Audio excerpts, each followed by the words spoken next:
Come in. Welcome. I'm E.G. Marshall. I have a strange and frightening story about an Onyx Eye and the effect it had on the lives and happiness of several people. It is a well-known law of physics that any action has an equal and opposite reaction. If you press down on one side of a seesaw, the other side goes up. If you drop a stone into a puddle of water, the water rises in exact proportion to the displacement of the stone. If good luck is on the face of the coin, wouldn't the other side bring the reverse? It's for you, Kathy. Oh. A birthday present. Now close your eyes and hold out your hand. There. You may open your eyes now. Oh, why, it's beautiful. You don't like it? Oh, yes. Yes, I do. It's very unusual. It looks like an eye. Well, the little man I bought it from said it would bring us luck. It's onyx. The eye in the onyx makes it valuable as an oddity. Oh. What's the matter? It moved. It moved in my hand. Take it away, Jack. Take it away. Please.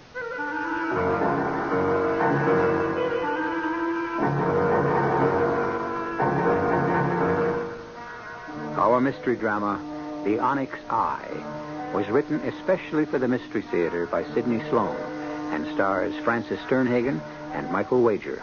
It is sponsored in part by Anheuser-Busch Incorporated, Brewers of Budweiser, and Time Magazine. I'll be back shortly with Act One.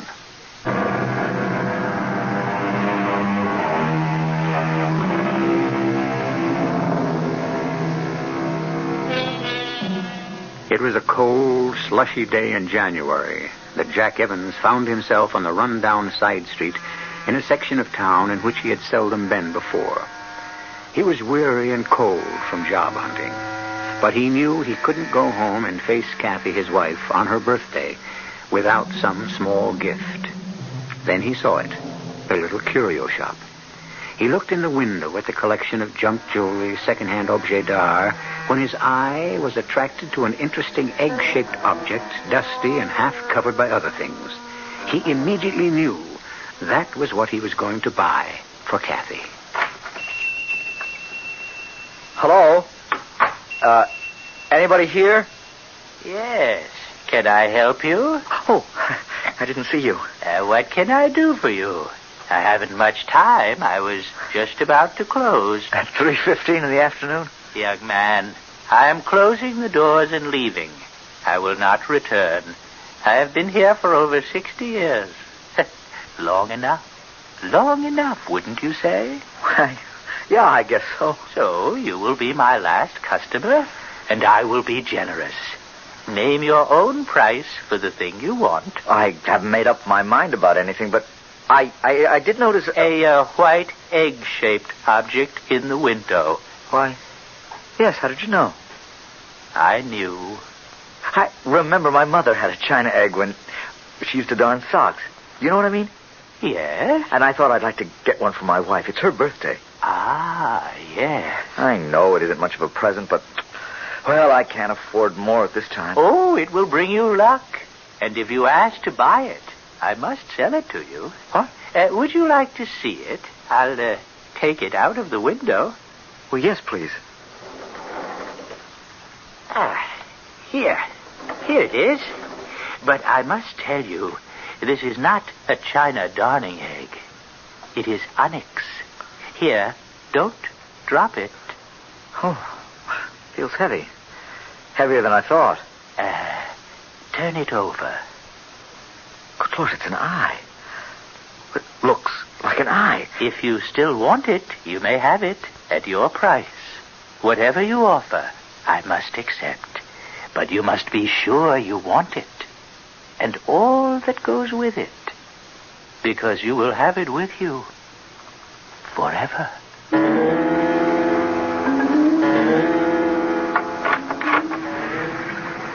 Hello? Is that you, Jack? Home, Kathy. Come on into the kitchen. It's warmer here. Okay, dear, as soon as I get my galoshes off. Oh, It does feel warmer in here. Ooh, the heat's been off all day. I think we've run out of fuel. I've kept the oven on so the house wouldn't freeze. Well, did you call Holder's Fuel and tell them? Oh, a lot of good that would do. We owe them. Well, we're way beyond our credit. Oh, but in weather like this, let me call them. Didn't you tell them you're expecting a baby and that the cold wouldn't... Phone's out, too, Jack. They sent us 2 warning notices. Oh, great. Fine thing to happen on your birthday. You should have married a guy who could take care of you, Kathy. Oh, you're the nicest husband in the world. And you're going to be a marvelous father. But... No buts. Having you for my husband is enough. Enough for me. What did you do all day, dear? Walked around looking for a job. Any luck? I had one promise from Ellsworth Manufacturing. You think it's a possibility? I wouldn't bank on it. I think the guy in the employment office, Mr. Mazurek, was just trying to brush me off. But, look, I don't want to talk about that. I want to celebrate. Now, kiss me before I show you your real surprise. There. Now, close your eyes and hold out your hand. There. Now open your eyes. Oh, why... It's beautiful. You don't like it? Oh, yes. Yes, it's very unusual. It looks like an eye. The little man I brought it from said it would bring us luck. It's onyx. The eye makes it valuable as an oddity. Oh. What's the matter? It moved. It moved in my hand. Oh, Kathy, it didn't move. That's just your imagination. Take it back and get your money. I don't want it here. There's something... I don't know how to say it. There's something about it that I... Look, I'm sorry, Kathy, but it seems so different, so unusual. Yes, different, but not in a pleasant way. It's ugly. Take it back, dear. I can't take it back. What? I don't want to. The old man said it would bring me luck. Well, we could use a little. I don't believe in luck, Jack, and you know it. I just can't have that evil-looking eye around. Luck or no luck. The phone. It's been off all day. Answer it. Answer it, Jack. Hello? Who? Yes, this is he. Oh, you will? Who is it? It's the fuel company. They're making a delivery in an hour. Yes, we'll be here. I won't have the money to pay you tonight, Mr. Holder. Oh, well... Thanks. They're extending our credit. Mr. Holder said that since we've been a good customer for over 6 years, Kathy, it's the eye, don't you get it? It's really changed our luck. Oh, Jack, that's childish. Well, how about the phone coming on after they'd cut us off for not paying our bill? I still don't believe that thing had anything to do with it. There's the phone again. Get it, Kathy.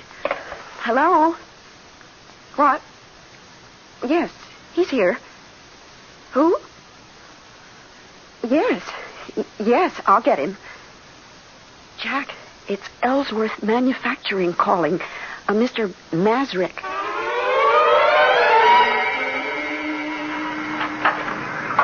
Oh, good morning. Can I help you? Oh, Mr. Evans. Well, we ain't seen you in the store for quite a while. Yes, I want to pay my bill. Oh, sure. Is that all?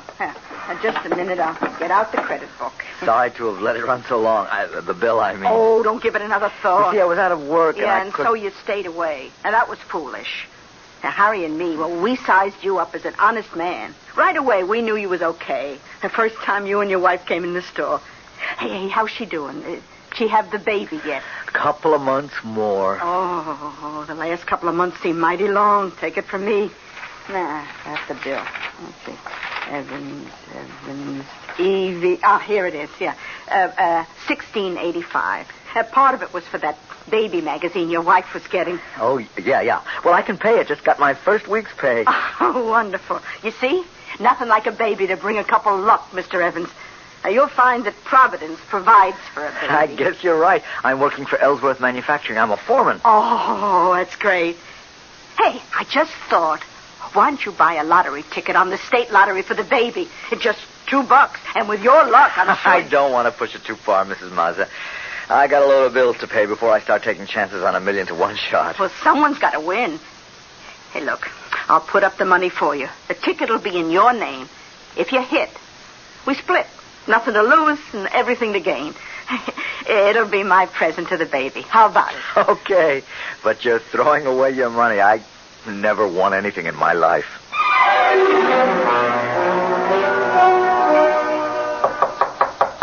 Come in. Mr. Ellsworth, Yes? they told me in the plant that you wanted to see me in your office. Your secretary told me to go right in. Yes. You are Mr. Evans. Jack Evans. Oh, yes. I have your name right in front of me on my pad here. Pardon me while I read this memo from your supervisor. I would like to say something, if I may. Yes? I need this job very much. I know I'm new at it, and I've probably made many mistakes. My good man, you're getting yourself needlessly upset. You're in no danger of losing your job. I'm not? Oh, I thought I was coming to see you to get fired. You are here to see me because of a memo from your supervisor, who praises your hard work and dedication. You see, there's a new opening in supervision on the executive level. A big step up from the plant job you hold now. And we think you can handle it.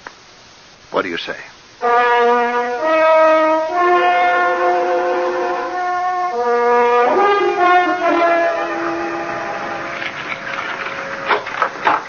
Kathy! Kathy! I've got wonderful news! Kathy! Well, that's strange. She doesn't go out at this hour. Kathy! A note. Jack, dear, I'm getting pains. I thought I'd better not wait. I'm asking Mrs. McCarthy next door to go with me to the hospital. Love, Kathy. Good Lord. It's too early. Too early. Yes? Yes, this is he. Oh, yes, I know. She left me a note. How is she? Yes. Yes, I'll be there in 10 minutes.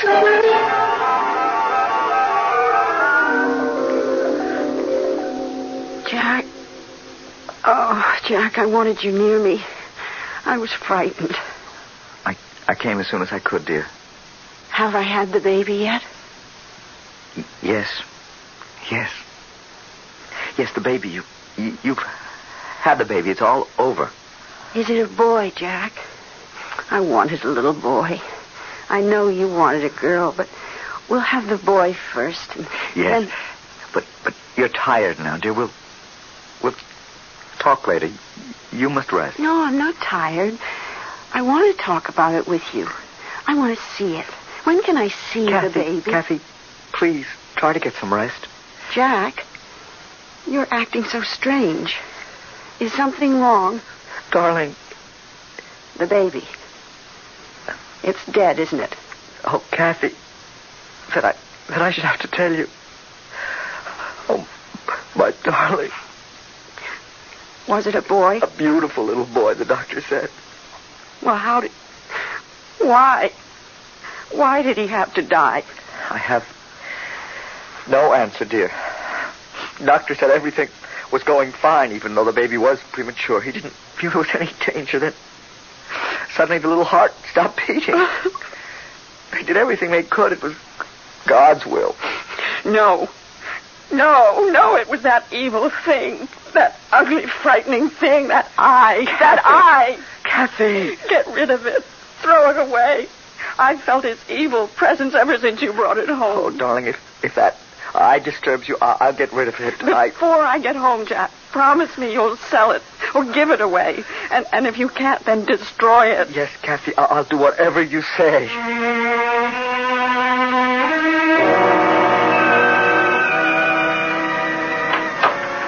Hey, I was just closing up, mister. It's me, Mrs. Mazza. Oh, sure, Mr. Evans. I hate to bother you so late, but I spent most of the evening at the hospital with my wife. And... Yeah, I heard about that this afternoon. Mrs. McCarthy told me. Because that's a terrible thing to happen to a nice young couple like you two. I sent your wife a card. Yeah, thank you. Listen, what I came in to ask you... You know this neighborhood well, don't you? Uh-huh. I lived here all my life. Do you know Quentin Street? Oh, about 6-7 blocks north. Yeah. Used to be a nice residential street, but Oh, it's real run down now. Do you know that little curio shop at the corner of Westerly and Quentin? You mean, did I know it, don't you? Oh, it's been closed for ages. Years. No. I was in there last week and made a purchase. You couldn't have. Well, that building's been empty for nearly 20 years. The windows are broken, it's fallen apart. You know, I remember it when I was a girl.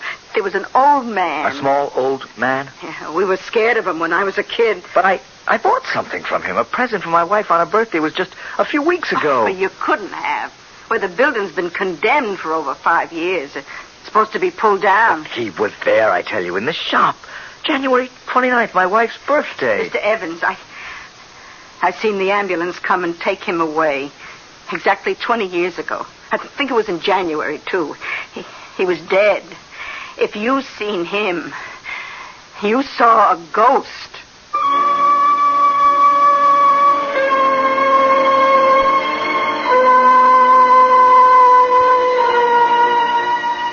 The pendulum is swinging back. Payment is being demanded. What seemed like one piece of good luck on top of another is now being eroded and lost. The payment burden may get to be even heavier. More than Jack and Kathy Evans can bear. I'll be back shortly with Act 2.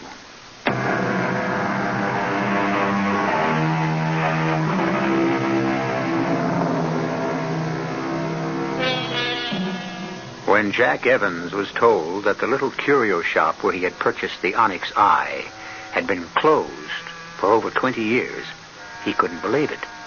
The memory of the night when he was in the shop a few weeks before was sharply etched on his mind. The next day he went to find out for himself. The shop was no longer there. The ancient building in disrepair, broken windows, the door hanging on one hinge. It was not his recollection of the shop, but it was as Mrs. Mazza had described it. That evening, as he returned from work... Mr. Evans? What? Are you Jack Evans? Yes? I'm from the Globe, Mr. Evans. Congratulations. Congratulations. Yeah, you won the big state lottery, Mr. Evans. Didn't you know? No, I don't think... Oh, hey, this is rich. You haven't even been told yet? I mean, nothing from the lottery commission, no phone call, no letter, no wire. Oh, wait a minute. There it is. Look, it's right by your door. See, it's a wire. Here you go. Open it. Jack Evans, 38 Mulberry Street. Uh-huh. Well, happy to inform you that your number... a check for $250,000 will be... Oh, good Lord. Say, are you all right? Yeah, sure. I'm great. Well, you looked a little pale for a minute. Well, I guess it sort of got to me for a minute. I think I wanted to get rid of it. Huh? Well, what? You mean your lottery ticket? No. The Onyx Eye. Huh? Oh, this money is only half mine. Mrs. Mazza, who runs a little stationery store on Euclid and 12th, bought the ticket for me. We're going to split the money if I won. Mrs. Mazza, Euclid and 12th. Got it. Now, what about this eye? The Onyx Eye you just mentioned? I'd rather not say much about that. It's kind of a good luck charm. Well, have you got it with you? I mean, I'd like a picture, with you holding the good luck charm in your hand. Well, I've got it in the house. Come in. Great. Say, you said you were going to get rid of it, or you wanted to get rid of it? Yeah, it bothered me. Just a minute. I've got it in a drawer. Ah. Here it is. Say, that is something. Huh. Ugly little thing, isn't it? That eye seems to be looking right at you, huh? My wife's afraid of it, wants me to get rid of it. Are you going to? I don't know. She thinks it brings bad luck. For you, it didn't.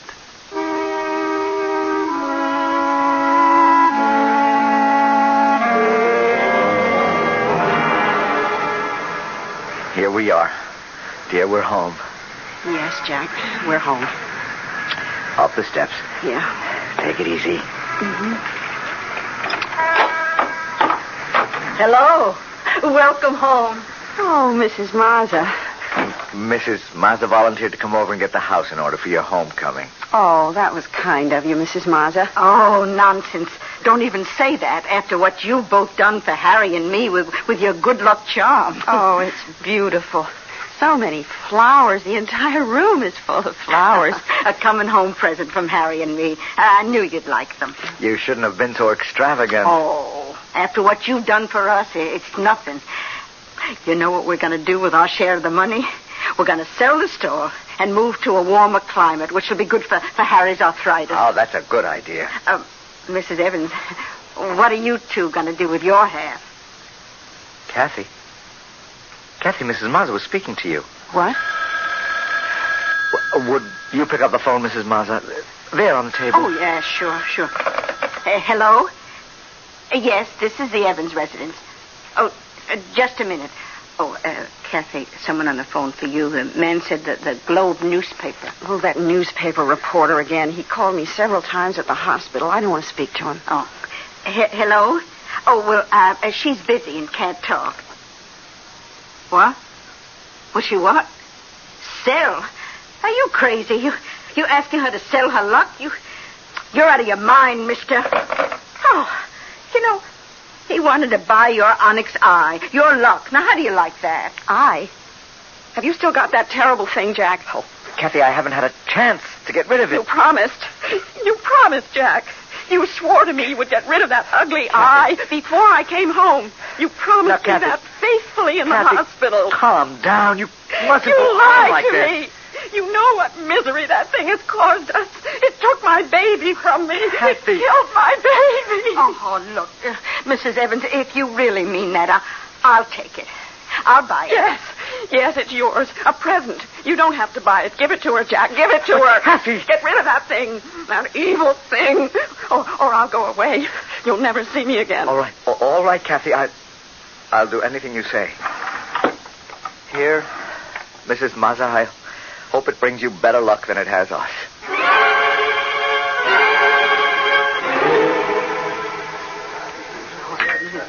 Well, Jack, like my choice of restaurants? I've never eaten in a place like this before. Well, you'd better start getting used to it. The firm has a charge account here. We do most of our business entertaining here.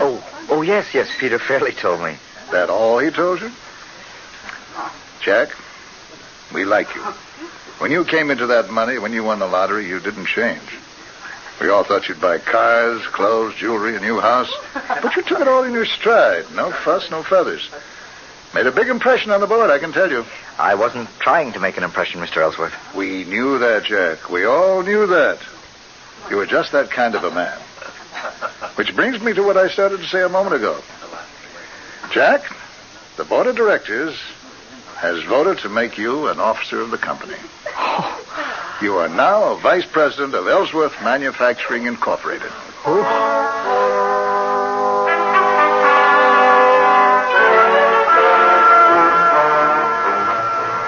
Oh, you deserve the job, Jack. It is so incredible. They hardly know you, and they give you this big position. I couldn't believe this is all happening to me. It all happened so fast. Oh, I'm so happy for you, darling. And you know, it was really you, your ability, your personality that put you where you are. It wasn't some stupid good luck charm, some magical eye. Oh, I'm so relieved since that thing is out of the house. I'm sleeping better. Feeling better? Oh, that reminds me. I went to the doctor today. He did some tests and a complete examination. What did he say about having another baby? He seemed very optimistic. He said he'd get back to me as soon as he had all the results from the test. Good. I'll get it, Kathy. Hello? Oh, hello, Mr. Evans? Yes. Oh, Mrs. Mazza? I'm sorry to bother you and your missus so late at night. It's not so late. We haven't gone to bed yet. Oh, that's good. Look, I'm a little worried. I had to talk to you. Could I come over? Well, it is right. Well, couldn't it wait until tomorrow, Mrs. Mazza? I'm so upset. I wouldn't sleep a wink if I waited till tomorrow. Well, hold the phone for a second. It's Mrs. Mazza. She seems upset, wants to come over. Well, let her come. She won't stay very long. Mrs. Mazza? Yes? Come over, but please, remember, Kathy's not fully recovered. Oh, it'll take me just a few minutes. Thank you. I'll be there in 5 minutes.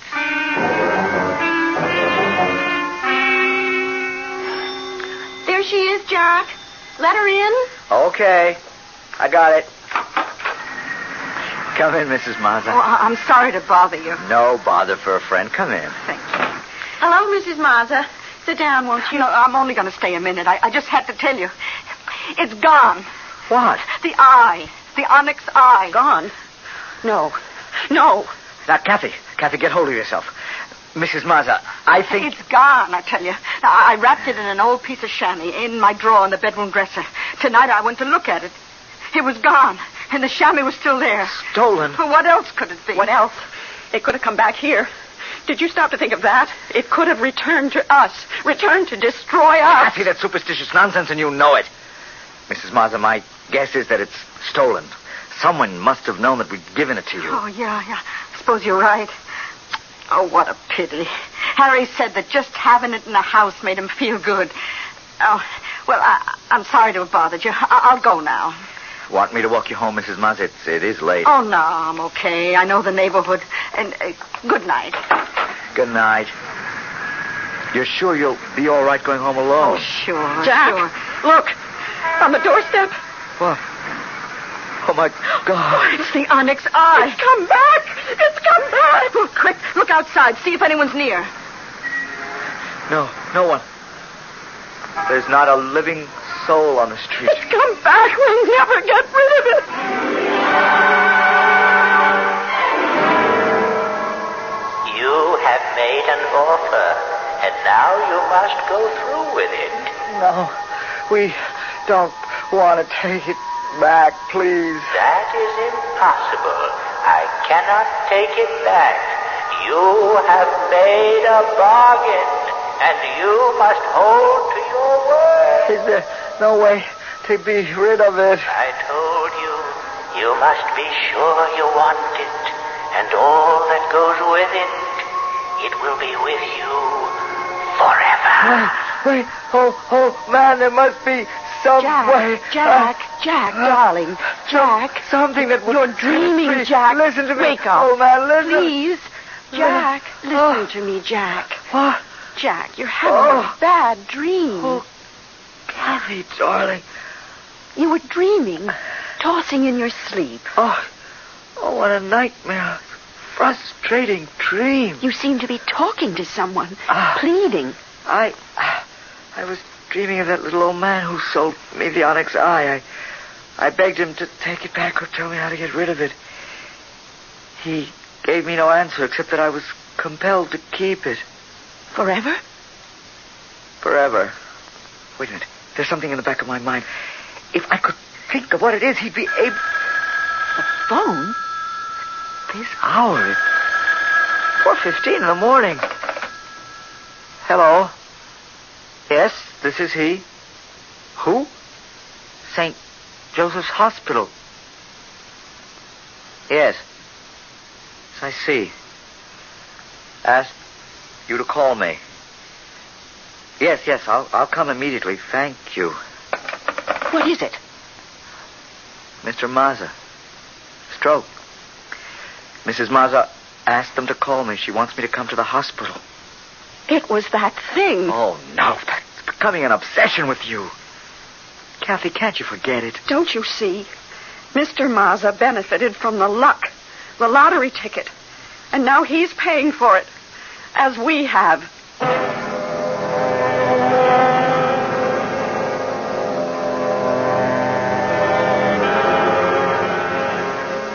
Like some evil thing, the power from the Onyx Eye reaches out to crush all who have benefited from its luck. Its influence keeps spreading like a pool of slimy, polluted water, defiling everything it touches. I'll be back shortly with Act 3.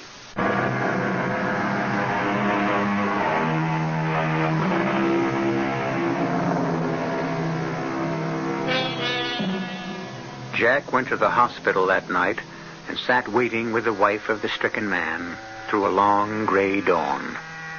Finally, the doctor came with the news that Mr. Mazza had died. His last words before the end were, strangely enough, the eye, the lucky eye, how wonderful to have it. At the cemetery several days later, Mrs. Mazza was heard to repeat almost the identical sentiment.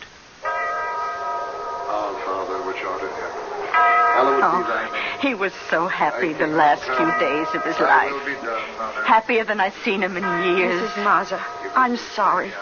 I'm sorry that we involved you and your husband in our... I don't know how to say it. We feel responsible. Oh, no. No, you got it all wrong. I told you he was happy. You brought us luck. Bad luck. No, it was good. Even if it was only for a few days, a few hours. It was like a dream come true. But, Mrs. Mazza, what will you do now? Oh, what does it matter? I'm not sad. I'll manage. I'm happy to know that Harry got something good, that made him feel good before he passed away. No, you're wrong. I can't understand you. You wish for death. That's not happiness.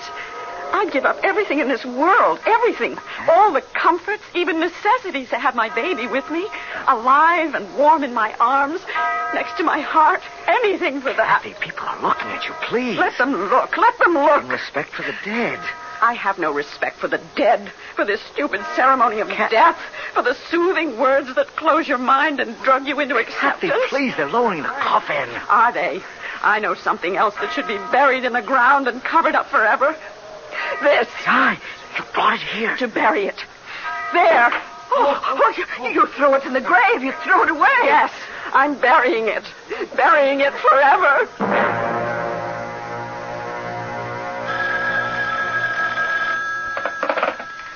Hello? Hello, Mr. Evans. This is Peter Cawley. You know me. I'm the reporter on the Globe. I'm the guy who interviewed you when you won the lottery. What do you want? I'm in the middle of dinner. Well, I see that you found an envelope on the street with over $2,000 in it and that you turned it into the police. That's right. Well, you don't seem very excited about it. $2,000 seems like a lot of money to me. It's not my money. Yeah, but if the owner doesn't come forth to identify it, it is going to be yours, right? Really, Mr... That's right, isn't it? Is this why you called me to find that out? No. I called you because I see a continuation of the good luck story I did on you when you won the lottery. Sorry to disappoint you. I no longer have the eye. Oh, come on, Mr. Evans. Don't give me that. I haven't got it. That's the truth. It's gone. Buried. You mean, you hid it someplace to keep from losing it? I mean, we buried it to get rid of it. To lose it forever. Jack, your dinner is getting cold. Coming right in. Who was it? Oh, that reporter. You know the one. He wanted to do a story about my finding that money. I told him I didn't want to talk about it. You know, Jack, you found that envelope the morning after Mr. Maz's funeral. Yes. Well, why should that make you pucker your brows? Well, it's the kind of thing that would happen when we had that... But we no longer had it then. Which only goes to prove what I've said. All that superstition about good luck and bad luck is childish nonsense. Now, let's forget it, shall we? What did you do today? Oh, I did the shopping.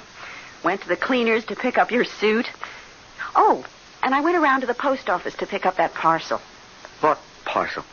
Don't you remember last Wednesday when we came home? From Mr. Maz's funeral? Yes. Well? There was that slip from the post office saying that they had tried to deliver a parcel, but we weren't home. Oh, no. Yes, I remember. Well, I went over this afternoon and picked it up. It's over there on the desk. Oh, yeah. Let's see what's in it. Jack, don't open it. What? Don't open it. It's that eye. It's come back. Then I've got to know. I've got to know. Oh, good Lord. I was right. It has come back. We'll never get away from it. Stop it. Stop it, for good. I'll smash it to bits. Grind it into dust.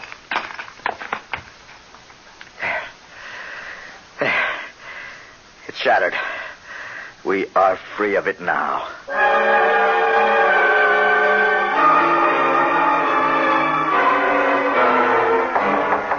Come in.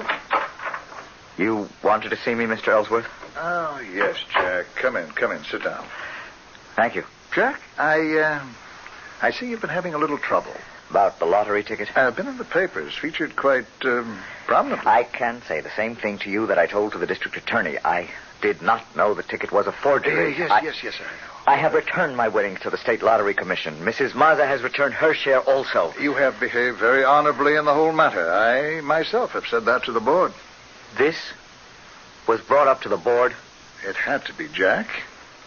You see, you occupy a very unique, a very sensitive position in our company. I don't understand how this could affect the company. My boy, a company such as ours is only as good as our reputation. I get it, Mr. Ellsworth. Now, I know why you called to talk to me. Jack, try and see my side. You are no longer an asset to Ellsworth Manufacturing. You are a liability. Now, I'll tell you what we are prepared to do. We shall give you a letter with the very highest praise for your ability and character. We shall give you 3 months' salary as termination pay, and your best wishes for my future.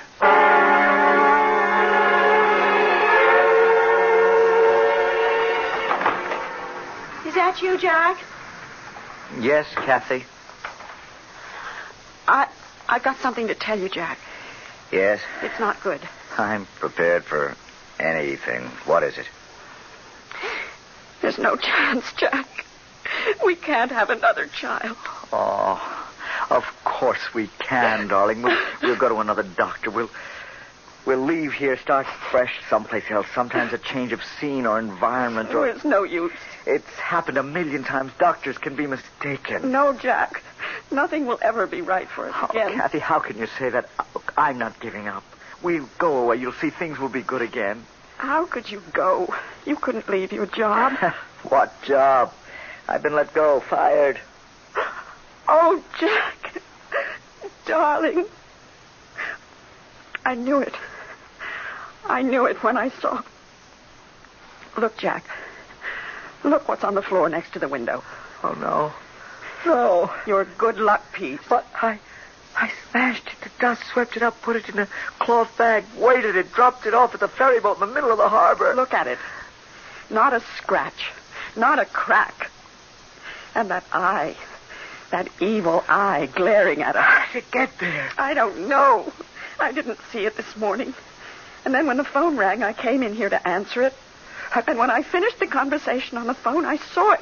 I screamed and ran out of the house. I'm going to beat this thing. There's some way to get rid of it. It's got to be. I remember there was something that little man said, but it seems blurred in my mind. I keep reaching for it, but it gets away from me. You can't give it away. When we gave it to Mrs. Mazza, it returned. But how could the old man give it to me? He did give it to me. And the door. Get it, Jack. I'll go into the bedroom and finish packing. Start packing for me, too. We'll go together. All right, dear. Not that I expect will do us much good to run. Hi, Mr. Evans.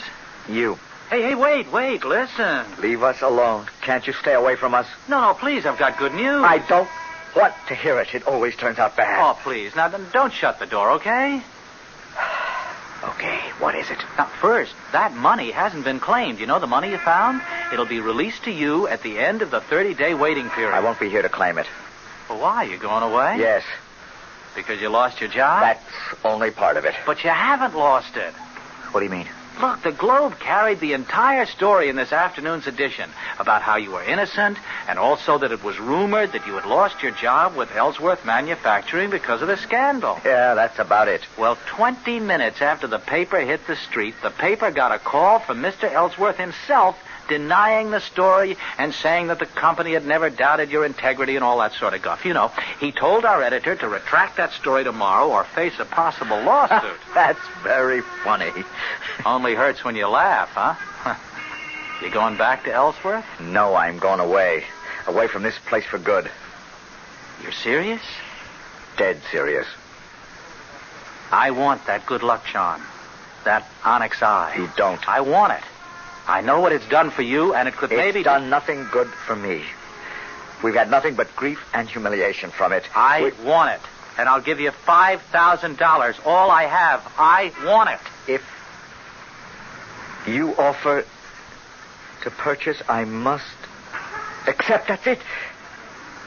That's what he said to me. Then you'll let me have it? Look, I must warn you, it will bring you nothing, and its gifts are empty. And you'll pay heavily for all you get. Or think you get. I want it. I insist that you sell it to me. Very well. You are sure you want it. And all that goes with it. I'll get it for you. I've got the money with me in cash. Here. Here. Hold out your hand. Yeah. There. And here's the payment. And thanks. Thanks for parting with it. May the Lord have mercy on your soul.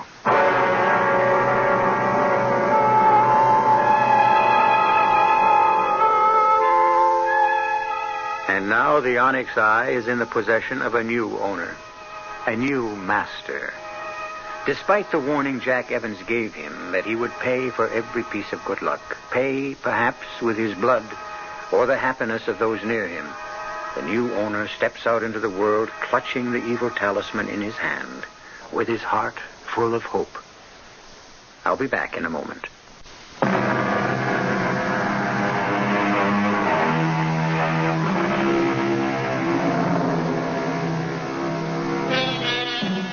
Over 2,000 years ago, Aristotle, the Greek philosopher, spoke of the principle of natural law. For every action, there is an equal and opposite reaction. He knew what a delicate balance there was between all natural forces. He originally spoke of a scientific phenomenon, but the irrefutable evidence of the balance can be found in our daily lives. Our cast included Francis Sternhagen, Michael Wager, William Redfield, Bryna Rayburn, and Sidney Sloan. The entire production was under the direction of Hyman Brown. Radio Mystery Theater was sponsored in part by Buick Motor Division and Luden's Medicated Cough Drops. This is E.G. Marshall inviting you to return to our Mystery Theater for another adventure in the macabre. Until next time, pleasant dreams.